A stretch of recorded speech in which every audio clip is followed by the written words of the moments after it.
अल्हम्दुलिल्लाहि रब्बिल आलमीन वस्सलातु वस्सलामु अला सय्यिदिल अंबिया वल मुरसलीन अम्मा बाद फ़अऊज़ु बिल्लाहि मिनश शैतानिर रजीम बिस्मिल्लाहिर रहमानिर रहीम अस्सलामु अलैकुम वरहमतुल्लाहि वबरकातुहू। सामईन के लिए दुआ गो हूँ कि अल्लाह तबारक व तआला आपकी तमाम दिली हाजतों को पूरा फरमाए। तो दोस्तों, एक बार फिर एक नई वीडियो के साथ आपकी खिदमत में हाजिर हूँ। आज जिस बारे में मैं गुफ्तगू करूँगा वो दो मसाइल हैं, दो आमाल हैं, दो वज़ाइफ हैं। पहला मसला ये है कि नज़र की कमज़ोरी, और दूसरा मसला ये है कि नाखन कब हमें काटने चाहिए, और इसके बहुत ज़्यादा फ़वाइद हैं। पहला जो अमल है वो ये है कि नज़र की कमज़ोरी। अगर आप चाहते हैं कि हमारी नज़र कमज़ोर ना हो, अगर कमज़ोर है तो वो बिल्कुल ठीक हो जाए, तो इस कुरानी वजीफे पर आपने अमल करना है। ये तकरीबन हर दूसरे बंदे के साथ ये मसला होता है कि नज़र की कमज़ोरी होती है, ख़ास करके स्टूडेंट्स या फिर बड़े लोग जो होते हैं, बड़े हजरात होते हैं जिनकी उम्रें ज़्यादा हो चुकी होती हैं, उनके साथ भी ये बहुत ज़्यादा मसला है। तो हम इसका इलाज खुद कर सकते हैं, डॉक्टरों के पास जाने की ज़रूरत भी नहीं पड़ेगी।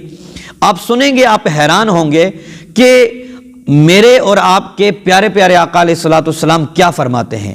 आप सल्लल्लाहु अलैहि वसल्लम फरमाते हैं कि जो शख्स वुज़ू करने के बाद आसमान की तरफ देखकर एक मर्तबा सूरह कदर इन्ना अंज़लनाहु फी लैलतिल कद्र, ये वाली सूरत छोटी सी सूरत है, ये वाली सूरत एक मर्तबा पढ़ लेता है, आप फरमाते हैं कि उसकी नजर कभी भी कमजोर नहीं होगी। तो आप देखें कि हम दिन में कितनी बार वुजू करते हैं।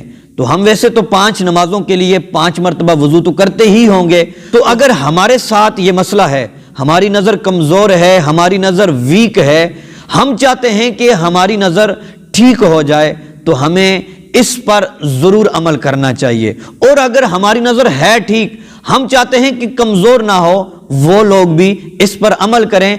जब भी वुजू करें तो आसमान की तरफ देखकर एक मर्तबा सूरह कदर पढ़ लिया करें।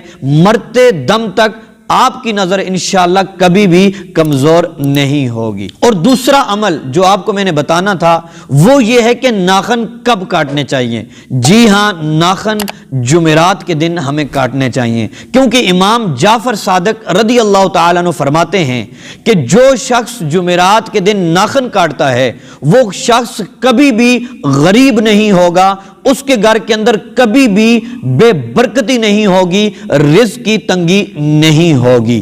तो अगर हम चाहते हैं कि हमारे घर के अंदर खैर बरकत हो, रिज़्क़ में कुशादगी हो और रिज़्क़ ख़त्म ना हो, तो हमें जुमेरात के दिन शाम से पहले पहले हमें नाखन काट लेने चाहिए। तो इंशाअल्लाह रिज़्क़ बढ़ जाएगा, रिज़्क़ के अंदर खैर व बरकत हो जाएगी। वैसे तो हर शख्स ये चाहता है कि वो अमीर व कबीर बन जाए, तो इस पर आप जरूर अमल करें, तो इंशाअल्लाह आप अमीर व कबीर बन जाएंगे। मोहताजी आपके करीब तक नहीं आएगी, दिनों के अंदर आप अमीर व कबीर हो जाएंगे। अगर ये वीडियो आपको पसंद आई, आप इसको लाइक कर दें, शेयर कर दें, और मेरे चैनल पर नए हैं तो काइंडली सब्सक्राइब कर लें।